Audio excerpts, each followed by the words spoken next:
Hi friends and families. ഇന്ന് ഫക്രൂസ് ബ്ലോഗിൻ്റെ ആദ്യത്തെ video ആണ് നമ്മൾ ചെയ്യാൻ പോകുന്നത്. ഇന്ന് കത്തിരിക്ക തൊക്ക എന്ന് പറഞ്ഞൊരു സംഭവമാണ് നമ്മൾ ഉണ്ടാക്കാൻ പോകുന്നത്. തമിഴ്നാട്ടിലെ ഒരു പ്രധാനപ്പെട്ട ഒരു വിഭവമാണ് നമ്മൾ ഉണ്ടാക്കുന്നത്. അതിനായിട്ടുള്ള സാധനങ്ങളാണ് ഇപ്പോൾ അരിഞ്ഞുകൊണ്ടിരിക്കുന്നത്. കത്തിരിക്ക അരിഞ്ഞുകൊണ്ടിരിക്കുകയാണ്. ഫക്രൂസാണ് അടുത്തിരിക്കുന്നത്, അതെൻ്റെ വൈഫാണ്, പുള്ളിക്കാരിയാണ് ഇത് ചെയ്യുന്നത്. ഇപ്പോൾ നമ്മൾ വെള്ളം ഒഴിച്ച് കത്തിരിക്ക കഴുകി വൃത്തിയാക്കേണ്ടതുണ്ട്. നമ്മളിത് ചെയ്യുന്നത് പെരിയാറിൻ്റെ തീരത്താണ്. നമുക്ക് പിന്നെ കാണാം, ഇടയ്ക്ക് അതിൻ്റെ ഒരു വീഡിയോ നമ്മൾ ഇടയ്ക്ക് കാണിക്കുന്നതായിരിക്കും. നമ്മൾ ആറ്റി പോയതാണ്, പെരിയാറിൻ്റെ തീരയ്ക്ക് ഇരുന്നാണ് ചെയ്യുന്നത്. നല്ലൊരു റെസിപ്പിയാണിത്.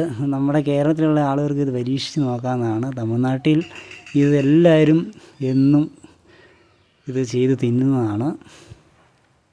അപ്പോൾ നമുക്ക് എങ്ങനെയാണെന്ന് നോക്കാം, അതെങ്ങനെയാണ് ഉണ്ടാക്കുന്നതെന്ന് നോക്കാം. മഞ്ഞൾപ്പൊടി, മല്ലിപ്പൊടി എല്ലാം വേണം, മുളക് പൊടി എല്ലാം ഇട്ട് റെഡിയാക്കുവാണ്. ഇനി അത് എണ്ണയൊഴിച്ച് മിക്സ് ചെയ്തെടുക്കേണ്ടതുണ്ട്. വെളിച്ചെണ്ണയാണ് ഒഴിക്കുന്നത്. ശകലം 2-3 സ്പൂൺ ഒഴിച്ചാൽ മതി. ഒഴിച്ച് നല്ലപോലെ ഗ്രേവിയാക്കി, ശകലം വെള്ളം കൂടി ഒഴിച്ച് ഗ്രേവി ആക്കണം. ഉപ്പൊക്കെ ഒഴിച്ച് നല്ലപോലെ ഒന്ന് മിക്സാക്കി എടുക്കേണ്ടതായിട്ടുണ്ട്. എന്നിട്ടാണ് നമ്മൾ ചെയ്യുന്നത്. ഇതിനെയാണ് കത്തിരിക്കാത്തൊക്കെന്നാണ് തമിഴ്നാട്ടിൽ പറയുന്നത്. നമ്മുടെ ഇവിടെ എങ്ങനെയാണെന്ന് അറിയത്തില്ല. ഇതിപ്പോൾ നമ്മുടെ ചെറിയൊരു അടുപ്പ് കൂടിയിട്ടുണ്ട്. നമുക്ക് താൽക്കാലികമായിട്ടുള്ള അടുപ്പാണ്. ആറിൻ്റെ കരയിലായതുകൊണ്ട് വലിയ സെറ്റപ്പൊന്നുമില്ല. അതാണ് നമ്മൾ കല്ലേ വെക്കുവാണ്. കല്ലേ വെച്ച് പൊരിച്ചെടുക്കേണ്ടതായിട്ടുണ്ട്. നല്ലപോലെ മസാലയെല്ലാം ചേർത്ത് റെഡിയാക്കിയതാണ്. ഇനി അത് നല്ലപോലെ പൊരിച്ചെടുക്കേണ്ടതായിട്ടുണ്ട്. സമയം താമസമുണ്ട് ശകലം. കത്തിരിക്ക ആയതുകൊണ്ട് റെഡിയായി വരാൻ ശകലം താമസമുണ്ട്. അതുകൊണ്ടാണ്. നല്ല കാറ്റുമുണ്ട്, ഉച്ച സമയമാണ്. നമുക്ക് 2 പോത്തുങ്ങളാക്കളുണ്ട്. അവന്മാരെ മേയാൻ വിട്ട സമയം കൊണ്ടാണ് നമ്മളിത് റെഡിയാക്കുന്നത്. ആറിൻ്റെ തീരത്തായതുകൊണ്ട് നല്ല വെയിലാണ്. തണൽ നോക്കിയാണ് നമ്മളിരിക്കുന്നത്. അതുകൊണ്ട് റെഡിയായി വരുന്നുണ്ട്. മൊരിഞ്ഞ് വരുവാണ്, നല്ല സെറ്റായിട്ട് വരുവാണ്.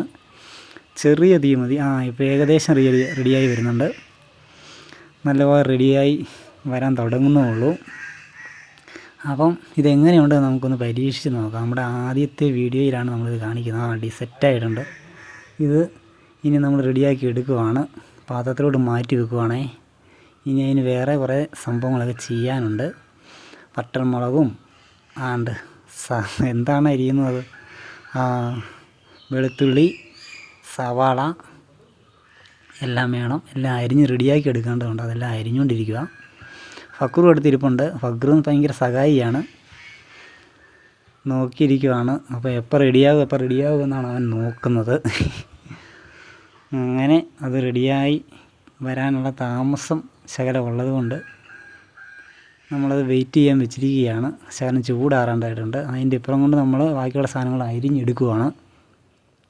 സവാള അരിഞ്ഞ്, സവാള 2-3 കഷ്ണം സവാള മതി. അതരിഞ്ഞ് റെഡിയാക്കി എടുത്തതിന് ശേഷം എണ്ണ ഒഴിക്കുകയാണ്. നമ്മുടെ കല്ലടുപ്പിൽ നിൽക്കുകയാണ്, നല്ല ചൂടാണ്. അതിലേക്ക് ശകലം കടുക് അങ്ങോട്ട് കൊടുത്ത് ചടപടാന്ന് പൊട്ടണം. റെഡിയായി വന്നു കഴിഞ്ഞാൽ നമുക്ക് ബാക്കി വഴട്ടിയെടുക്കാം. അതിനുള്ള സമയമാണ്. ഇനി നമുക്ക് സവോളയെല്ലാം വഴട്ടണം. തൻ്റെ മുളക് നമ്മുടെ മുളക് വറുത്തുകൊണ്ടിരിക്കുകയാണ്. നല്ലപോലെ പൊള്ളണം മുളക്. ആ മുളക് പൊള്ളി കഴിഞ്ഞ് അത് കോരി എടുക്കുവാണ്. വറ്റൽമുളകാണ് കേട്ടോ ഉപയോഗിക്കുന്നത്. പിന്നെ അതിൻ്റെ അത് നമ്മൾ ബാക്കിയുള്ള സാധനങ്ങളെല്ലാം നമ്മൾ അരിഞ്ഞ് വെച്ച സവോളയും വെളുത്തുള്ളി എല്ലാം നമ്മളൊന്ന് ചെറുതായിട്ട് നല്ലപോലെ ഒന്ന് വഴട്ടിയെടുക്കണം. വഴട്ടിയെടുത്ത് കഴിഞ്ഞിട്ടാണ് നമ്മുടെ ബാക്കി മെയിൻ പരിപാടി കിടക്കുന്നത്. ഫക്രൂസ് ഓടി നടക്കുവാണ്. എപ്പോഴാണ് ശാപ്പാട് എന്നുള്ള രീതിയിലാണ് നടക്കുന്നത്. ഇതാണ് നമ്മുടെ പെരിയാറിൻ്റെ തീരം. ആറാണ്, വെള്ളം കയറി കിടക്കുവാണ്. അതുകൊണ്ട് കൂടുതൽ വീഡിയോ നമുക്ക് എടുക്കാൻ പറ്റുന്നില്ല. വനത്തിലോട്ട് വെള്ളം കയറി കിടക്കുന്നുണ്ട്. അത്രയൊക്കെ നമുക്ക് കാണാൻ പറ്റുന്നുള്ളൂ. അടുത്തൊരു വീഡിയോയിൽ നമ്മൾ നല്ലപോലെ കാണിക്കുന്നതായിരിക്കും. അപ്പോൾ എല്ലാവരും സബ്സ്ക്രൈബ് ചെയ്യണം, ലൈക്ക് ചെയ്യുക, ഫോളോ ചെയ്യുക. റെഡിയായി വരുന്നുള്ളൂ. ഏകദേശം റെഡിയായിട്ടുണ്ട്. ഇപ്പോൾ തന്നെ നമ്മൾ അത് കഴിക്കാനുള്ള പ്ലാനാണ്. റെഡിയാക്കാൻ ശകലം പരിപാടികളുണ്ട്. അതാണ്ട് റെഡിയായിരിക്കുന്നു. ഇനി അത് കുഴച്ചെടുക്കുകയാണ്. നമ്മുടെ മീറ്റ് എല്ലാം കൂടെ കൂട്ടിയ സംഭവങ്ങളെല്ലാം ആയിട്ട് റെഡിയാക്കി എടുക്കുകയാണ്. ഇതിനെയാണ് കത്തിരിക്കാത്തൊക്കെന്ന് പറയുന്നത്. മുഴുവൻ നല്ലപോലെ നമ്മൾ എടുത്ത് ഉണ്ടയാക്കി ഇതേണ്ട കഞ്ഞിക്കകത്ത് അടിപൊളി. ഇനി ഒന്ന് കഴിച്ച് നോക്കട്ടെ. എല്ലാം ലൈക്ക് ചെയ്യുക, സബ്സ്ക്രൈബ് ചെയ്യുക, ഫോളോ ചെയ്യുക. അടുത്ത അടിപൊളി ഒരു വീഡിയോ ആയിട്ട് ഞങ്ങൾ വരുന്നതായിരിക്കും. ഇതാണ്ട് തിന്ന് നോക്കണം. ഓക്കെ ഫ്രണ്ട്സ്, സെറ്റാണെന്നാണ് പറയുന്നത്. സെറ്റാണ്. Okay, bye friends.